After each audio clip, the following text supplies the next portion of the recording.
দাও তো রানী, আমার উত্তরীয়টা দাও দেখি। এই নিন মহারাজ আপনার উত্তরীয়। আমায় এবার হেসেলে যেতে হবে। নতুন রাঁধুনি, সবকিছু বুঝতে তার তো একটু সময় লাগবে মহারাজ। তা লাগবে বটে, তবে রান্নাটা কিন্তু বেশ ভালোই করেছে। বলছি, তার স্বভাবের দিক থেকে ভালো তো? সবে তো দিন 10 হলো, স্বভাবও মন্দ নয়, বেশ মিষ্টি কথা বলে। রান্না বান্না ছাড়াও নিজের থেকে এগিয়ে এসে অন্যান্য কাজকর্মে সাহায্য করে বইকে। যাক, এতদিনে একটা ভালো কাজ করেছে, অন্তত একজন ভালো রাঁধুনির সন্ধান দিয়েছে। ওহ, মাঝে মধ্যে যা সব কাণ্ড ঘটায়। যাই হোক, যাও রানী, যাও, হেসেলে যাও, গিয়ে দেখো তোমার নতুন রাঁধুনি কি রান্না করছে। হ্যাঁ, তাই যাই।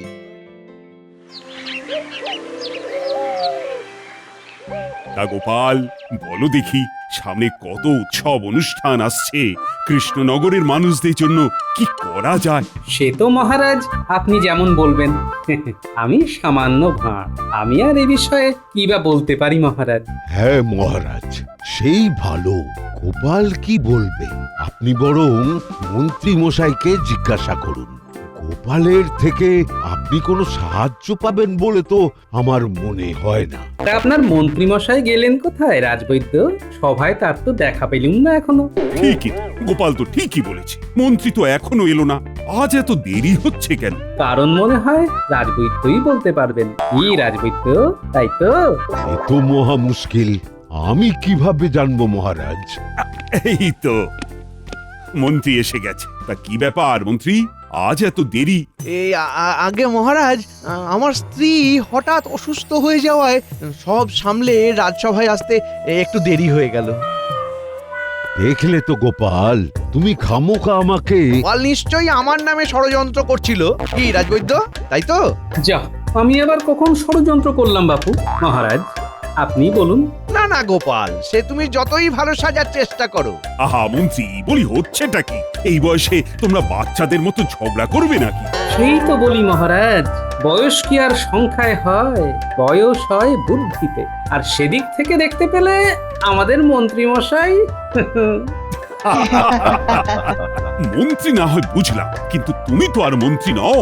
সবাই এবার চুপ করো দেখি। গিন্নির জন্য আমার মিষ্টি খাওয়া তো লাটে উঠেছে। অনেকদিন সন্দেশ খাওয়া হয়নি। যাই, খেয়েই আসি। কি গোপাল দাদা, দেবো নাকি এক হাঁড়ি মিষ্টি? কেন, এক হাঁড়ি মিষ্টি নিয়ে কি করব? না মানে ওই এক আধটা মিষ্টিতে তো কি আর হবে বলো তোমার? একটাও নয়, এক হাঁড়িও নয়, গোটা 5 সন্দেশ দাও দেখি। মাত্র 5টা? আচ্ছা আচ্ছা, এই নাও, এই নাও। হ্যাঁ, ঠিক বলেছো। এত অল্প কি আর মন ভরে? ঠিক বললো না। আরো গোটা 5 দাও দেখি। তা বলি গোপাল দাদা, ওই পুতুলের সঙ্গে দেখা হলো? পুতুল? কে পুতুল? আরে পুতুল, আমার দুঃসম্পর্কের ভাগ্নি পুতুল। বলি তোমার ভাগ্নির সঙ্গে আমার কিভাবে দেখা হবে শুনি? আর দেখাই বা হবে কোথায়? সে কি গোপাল দাদা, তুমি তো দেখছি কিছুই জানো না।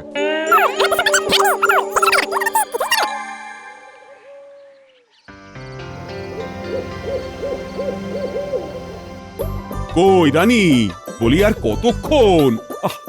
খিদে যে আমার পেটে ইঁদুর দৌড়চ্ছে। এই যে দেখছি মহারাজের আর তর্স হয়েছে না। এই যে এখানে রাখো। আমি তাহলে এখন যাই রানীমা। হ্যাঁ হ্যাঁ, তুমি যাও, আমি আছি এখানে।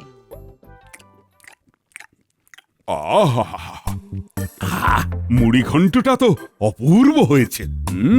মুড়ি ঘন্ট আর কি, মাছ পোস্তটা বরং খেয়ে বলুন কেমন লাগছে। অসাধারণ অসাধারণ রানী, সত্যি অসাধারণ। আর তুমি এক কাজ কর বুঝলে, এরকম ভালো রান্না করলে পরের মাস থেকে ওর পারিশ্রমিক আরো 2 মোহর বাড়িয়ে দাও। এই প্রস্তাব মন্দ নয়, ভারী মিষ্টি মেয়ে, ওর হাতে রান্না খেলে মনে হয় সাক্ষাৎ দেবী অন্নপূর্ণা।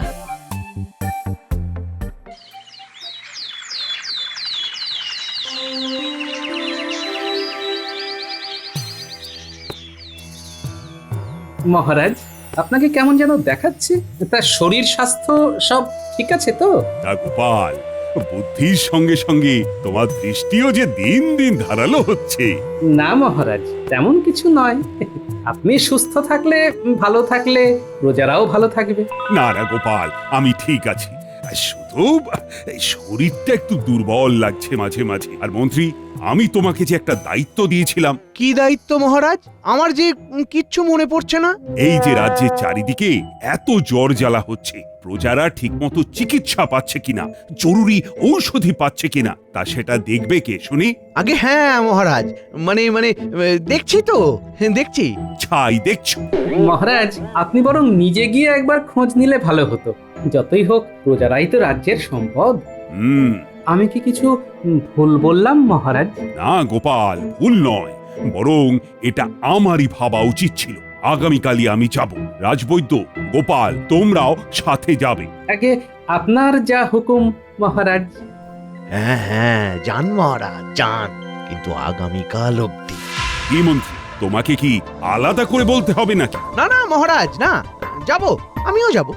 উফ, উফ, আহ, এ কি মহারাজ, কি হলো আপনার? পেটের বাদিকটা বড্ড ব্যথা করছে। আহ, বাবা, মাথাটাও কেমন যেন ঘুরছে। আপনি যে অসুস্থ আমি বিলক্ষণ বুঝেছি মহারাজ। সপ্তাহখানেক ধরে শরীরটা একটু দুর্বল লাগছিল বটে, কিন্তু আজ আপনি বরং বিশ্রাম নিন মহারাজ। রাজসভা আপাতত স্থগিত রাখা হোক। আমি বরং একটা পাচন আপনাকে তৈরি করে দিচ্ছি। হ্যাঁ মহারাজ, আমিও তাই বলছি। আপনি বিশ্রাম নিন, আমি বরং আপনাকে শয়নকক্ষে পৌঁছে দিই।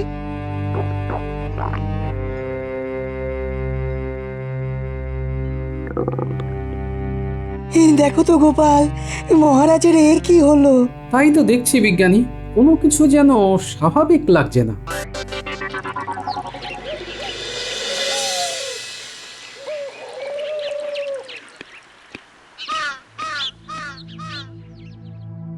রানীমা, আসবো? হ্যাঁ হ্যাঁ, এসো, ভেতরে এসো। এই নিন, মহারাজের জন্য গরম দুধ এনেছি। পেটের ব্যথায় দুধ খাবেন মহারাজ? আম, মহারাজ তো অসুস্থ, দুর্বল, তা দুধের থেকে ভালো পথ্য আর কি বা আছে রানীমা? তুমি খুব একটা ভুল বলনি। নিন মহারাজ, একটু উঠুন, দুধটুকু খেয়ে নিন দেখি। মহারাজ, রানীমা, রানীমা, মহারাজ। এসো মন্ত্রী, এসো। আমার যে কি হলো! এই, চিন্তা করবেন না মহারাজ, আপনি খুব শীঘ্রই ভালো হয়ে উঠবেন। তাই যেন হয়। তা মন্ত্রী, আমার রাজ্যের প্রজারা কেমন আছে? তাদের কোনো অসুবিধা হচ্ছে না তো? সে আর কি বলি মহারাজ, ওখানেই তো যত গন্ডগোল। কেন কেন, কি সমস্যা প্রজাদের? আগে প্রজারা সবাই খুবই ক্ষুব্ধ হয়ে উঠেছে মহারাজ। বলছে রাজ সিংহাসনে কেউ না থাকলে তাদের সমস্যা নিয়ে কার কাছে যাবে। ঠিকই তো, আমারও যা শরীরের অবস্থা, কতদিনে যে সুস্থ হব। 10 দিন হয়ে গেল মহারাজ শয্যা নিয়েছেন। রাজবৈদ্য এত চেষ্টা করলেন, কিন্তু কিছুতেই কিছু হলো না। তাহলে মহারাজ, এখন উপায় কি? গোপালকে একবার রাজপ্রাসাদে আসতে বলো তো মন্ত্রী। আমি ওকেই দেব সব দায়িত্ব। ওই ভাঁড় গোপাল আবার রাজ্য চালনার কি বোঝে মহারাজ? আমি তো আছি। যতদিন না আপনি সুস্থ হচ্ছেন, আমি সব দায়িত্ব পালন করব। বেশ বেশ, আশা করি তুমি আমাকে হতাশ করবে না। এ কি বলছেন মহারাজ? ছি ছি ছি ছি ছি, আমার ওপরে নির্ভাবনায় ভরসা রাখতে পারেন। এতদিন ধরে এই অপেক্ষাতেই তো ছিলাম আমি। বেশ বেশ, এখন তুমি এসো।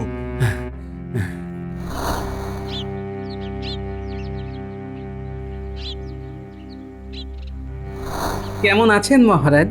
আরে গোপাল যে, তোমার কথাই তো ভাবছিলাম। এই প্রজাদের সমস্যা। প্রজাদের নিয়ে আপনি ভাববেন না মহারাজ, ওটা মন্ত্রী মশাই ভাবছেন, মন দিয়ে ভাবছেন। আমি মন্ত্রীকে রাজ্য চালানোর দায়িত্ব দিয়েছি গোপাল। আসলে আমি এভাবে অসুস্থ হয়ে থাকলে প্রজাদের সমস্যা কে দেখবে? কেন আমাদের মন্ত্রীমশাই? এসব কি হচ্ছে বলো তো গোপাল? ওষুধ পথ্য কিছুই কোনো কাজ হচ্ছে না। হবে হবে, শিগগিরই হবে। তা রানীমা, আপনার নতুন রাঁধুনি কেমন রান্না করছে? আর বলো না, ও সাক্ষাৎ দেবী অন্নপূর্ণার হাত। কি যে অসাধারণ রান্না! মহারাজ তো ওকে আরো 2 মোহর বেশি দিতে বলেছেন। তা সে কোথায়? দেখছি না যে। এক্ষুনি আসবে মহারাজের খাবার নিয়ে। পুতুল, ও পুতুল, কোথায় গেলে? এই তাহলে পুতুল। আচ্ছা মহারাজ, আপনি খান, সাবধানে থাকবেন। আমি আবার পরে আসবো। হ্যাঁ, এই যা যা যা যা, যা পড়ে গেল। রানীমা ক্ষমা করবেন, আমি এক্ষুনি পরিষ্কার করে দিচ্ছি, এক্ষুনি করছি। আমি পরিষ্কার করে দিচ্ছি। আমি তাহলে এখন আসি মহারাজ।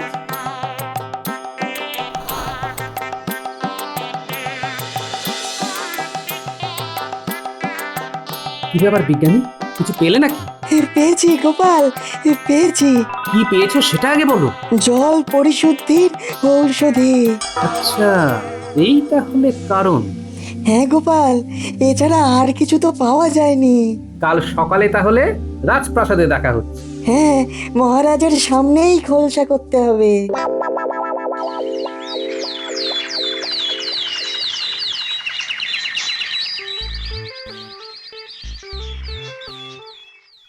সুপ্রভাত মহারাজ। এসো এসো গোপাল, এসো। আপনাদের সবাইকে একটা জরুরি সংবাদ জানাতে এসেছি। জরুরি সংবাদ? কি সংবাদ গোপাল? বলবো বলবো, সব বলবো, কিন্তু আমি চাই এই জরুরি সংবাদ দেওয়ার সময় মন্ত্রীমশাই সহ সকল সভাসদ এখানে উপস্থিত থাকুন। বেশ বেশ গোপাল, তাই হবে। প্রহরী, প্রহরী, হ্যাঁ মহারাজ, বলুন। যাও তো এক্ষুনি মন্ত্রী আর বাকি সভাসদদের ডেকে আনো। আজ এমন সংবাদ দেব মহারাজ যে আপনি সোজা বিছানা থেকে লাফিয়ে উঠবেন।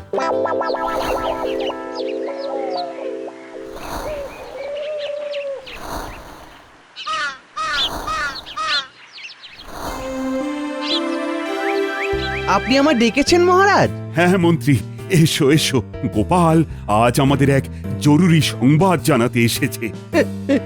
গোপাল ভাঁড় দেবে কিনা জরুরি সংবাদ? কিন্তু আসল কথাটা এটাই যে এই সংবাদ কেবল আমার কাছেই আছে। আর হেঁয়ালি না করে কি সংবাদ সেটাই বলো দেখি। আগে রানীমা, মহারাজের এই দীর্ঘ অসুস্থতার জন্য কে দায়ী তা আমি জানতে পেরেছি। অবশ্য বিজ্ঞানী আমাকে সাহায্য না করলে আমি হয়তো কোনোদিনই জানতে পারতাম না। কি বলছো কি গোপাল? কে কে করেছে এই কাজ? রাজপ্রাসাদের নতুন রাঁধুনি পুতুল। পুতুল, পুতুল, তুমি এই কাজ কেন করেছো পুতুল? কেন রানীমা, কি করেছি আমি? কেন মহারাজকে অসুস্থ করে ছেড়েছো? তোমায় এত ভালোবাসা দিলাম, তার এই মূল্য? কিন্তু আমার অসুস্থতা পুতুলের জন্য কেন হবে গোপাল? তাই না তাই, খামোখা একটা নিরীহ মেয়ের নামে দোষ চাপাচ্ছে। এই তাহলে জরুরি সংবাদ? মহারাজের খাবারে রোজ জল পরিশুদ্ধির ঔষধি কে মেশাতো মা পুতুল? আমার ভুল হয়ে গেছে মহারাজ, আমায় দয়া করে ক্ষমা করে দিন। পুতুল, তুই তুই তুই এক্ষুনি এখান থেকে বেরিয়ে যা। রাজপ্রাসাদের ধারে কাছে যেন তোকে আর দেখতে না পাই। শান্ত হন মহারাজ, শান্ত হন। পুতুল তো একজনের হাতের পুতুল হয়ে নেচে গেছে শুধু। আসল অপরাধী কে তা জানতে আরো কিছুক্ষণ অপেক্ষা করতে হবে যে। হেয়ালি বন্ধ করো গোপাল, সোজা কথা সোজাভাবে বলো দেখি। সন্দেহটা আমার সেই দিনই হয়েছিল। তা বলি গোপাল দাদা, ওই পুতুলের সঙ্গে দেখা হলো? পুতুল? কে পুতুল? আরে পুতুল, আমার দুঃসম্পর্কের ভাগ্নি পুতুল। বলি, তোমার ভাগ্নির সঙ্গে আমার কিভাবে দেখা হবে শুনি? আর দেখাই বা হবে কোথায়? সে কি গোপাল দাদা, তুমি তো দেখছি কিছুই জানো না? না গো, আমি সত্যিই জানি না। কিছুদিন আগে মন্ত্রী মশাই হঠাৎ আমার দোকানে এসে মিষ্টি খেতে খেতে বলছিলেন রাজপ্রাসাদে নতুন রাঁধুনি লাগবে, থাকা খাওয়া ছাড়াও মাসে 20 মোহর বেতনও দেবে। আমি আর দুবার ভাবিনি, 7-5 না ভেবে পুতুলের সঙ্গে আমি মন্ত্রী মশাইয়ের যোগাযোগ করিয়ে দিলাম। আচ্ছা, তারপর? পুতুল অবশ্য বলল মন্ত্রী মশাই বলেছেন ভালো কাজ করলে আরো 5 মোহর বকশিস পাবে। আচ্ছা, তাহলে এই ব্যাপার। একবার পুতুলের হাতের রান্না খেলে ভোলা ময়রার মিষ্টিও ভুলে যাবে।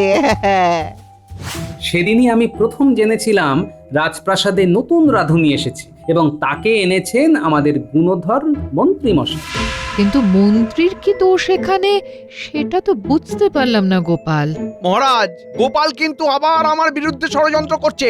দাঁড়ান মন্ত্রী মশাই, দাঁড়ান, এত অস্থির হবেন না, আমাকে একটু সময় দিন, সব বলছি। আচ্ছা রানীমা, আপনার মনে পড়ছে সেদিন পুতুলের হাতে থাকা মহারাজের খাবারের থালায় ধাক্কা লেগে সামান্য খাবার মাটিতে পড়ে গেছিল? হ্যাঁ হ্যাঁ, মনে আছে তো।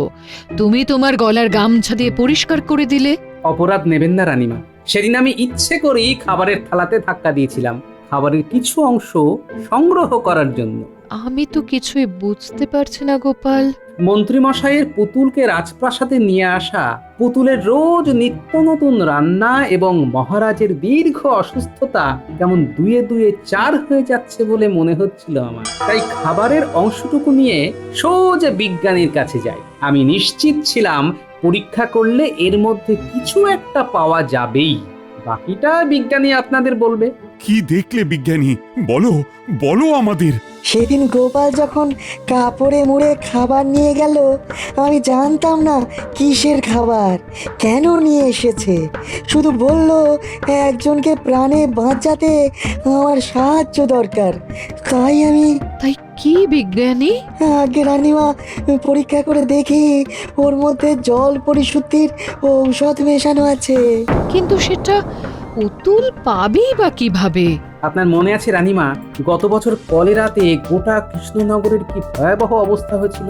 তখন পানীয় জল পরিশুদ্ধ করার জন্য বিজ্ঞানী একটি ঔষধি বানিয়েছিলেন। হ্যাঁ হ্যাঁ, মনে আছে তো। মন্ত্রীমশাইকে প্রজাদের ঘরে ঘরে ওই ওষুধই বিতরণ করার জন্য দায়িত্ব দেওয়া হয়েছিল। শুধু তাই নয়, ওই ওষুধ প্রজাদের কাছে বিক্রি করবেন বলে বেশি পরিমাণে ঔষধি রেখে দেওয়ার জন্য মহারাজের কাছে বকাও খেয়েছিলেন। ঠিক ঠিক বলেছ গোপাল, আমার বিলক্ষণ মনে আছে। কিন্তু সেই ওষুধের সঙ্গে মহারাজের অসুস্থতার কি সম্পর্ক?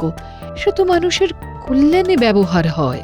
ওই ঔষধি কেবলমাত্র জল পরিশুদ্ধ করতেই ব্যবহার করা যায়, তা অতি সামান্য মাত্রায়। সামান্য পরিমাণ বেশি হলেই তা শরীরের জন্য অত্যন্ত ক্ষতিকারক। কিন্তু আমি যে করেছি তার কি প্রমাণ আছে? আছে আছে, এই প্রমাণও আছে মন্ত্রী মশাই। ভোলা ময়রা, রানীমা, আপনারা পুতুলকে কত মোহর বেতন দেবেন বলেছিলেন? কেন 20 মোহর? একদম তাই। পুতুল ওর মামা মানে ভোলা ময়রাকে বলেছে মন্ত্রী তাকে বলেছে ভালো কাজ করলে আরো 5 মোহর বকশিস দেবেন। হ্যাঁ বলেছেন তো। আমি তো সেটাই বলছি। তাহলে কি দাঁড়ালো? মন্ত্রীর কথা মতো কাজ করলে আরো 5 মোহর বেশি পেত পুতুল। সেই লোভেই তো এই কাজটা করলো সে। কি পুতুল, ঠিক বলছি তো? ক্ষমা করবেন রানীমা, ক্ষমা করবেন আমায়। লোভের বশে আমি এ কাজ করে ফেলেছি। আপনি আমাকে যা শাস্তি দেবেন আমি মাথা পেতে নেব। আমাকে শুধু ক্ষমা করে দিন রানীমা। আমি এই মুহূর্তে মন্ত্রী আর পুতুল দুজনকে এই রাজবাড়ি থেকে বহিষ্কৃত করলাম। বেরিয়ে যাও, বেরিয়ে যাও এক্ষুনি। না মহারাজ, এমনটা করবেন না মহারাজ, এমনটা করবেন না। আপনার 2 পায়ে পড়ি মহারাজ। না মহারাজ, মন্ত্রীকে বহিষ্কার করবেন না। এত কিছুর পরেও তুমি এ কথা বলছো? আমার আমার জীবনের থেকে মন্ত্রী চাকরির দাম বেশি। মাফ করবেন মহারাজ, আমি তা বলতে চাইনি। আমি শুধু বলতে চাইছি শাস্তি তো উনি পাবেনই, কিন্তু কিন্তু কি? তুমি যেভাবে বলবে আমি সেভাবেই মন্ত্রীকে শাস্তি দেব। কিছুদিন যাবত তো রাজবাড়ির বাগানের মালি 2 মাসের ছুটিতে গেছে, তাই তার অবর্তমানে মন্ত্রী মশাই বরং আজ থেকে সেই দায়িত্বটাই নিন। গোপাল! তাহলে মহারাজ আপনি যেটা ঠিক করবেন। না না মহারাজ, না না, আজ থেকে আমি বাগানের দেখাশোনাই করব। দয়া করে তাড়িয়ে দেবেন না মহারাজ। আর আর পুতুলের কি হবে? ওকে এই চাকরিতেই বহাল রাখুন মহারাজ, তাড়িয়ে দেবেন না। আমি কথা দিচ্ছি ও আর এই ভুল করবে না। কি পুতুল, তাই তো? হ্যাঁ, আমি এ ভুল আর জীবনে কখনো করব না, কখনো না। আপনাদের সবার কাছে আমি হাত জোড় করে ক্ষমা চাইছি। গোপাল, তোমার বুদ্ধির কোনো জবাব নেই। মন্ত্রী বেটা এমন শায়েস্তা হয়েছে। এই না গোপাল, আমার প্রাণ রক্ষার জন্য তোমাকে আমি এই 100 মোহর উপহার দিলাম। কিন্তু মহারাজ, এর প্রাপ্য তো শুধু আমার একার নয়। বিজ্ঞানী আমাকে কত সাহায্য করলেন, সারা রাত জেগে পরীক্ষা করে এই রোগ নিরাময়ের এক প্রতিষেধকও বার করেছেন। সত্যি গোপাল, তোমাকে দেখে আমি বারবার অবাক হই। কিন্তু তুমিও তাহলে জানো না, উপহারের থলে দুটোই হবে, একটা তোমার আর একটা বিজ্ঞানী। জয় মহারাজের জয়।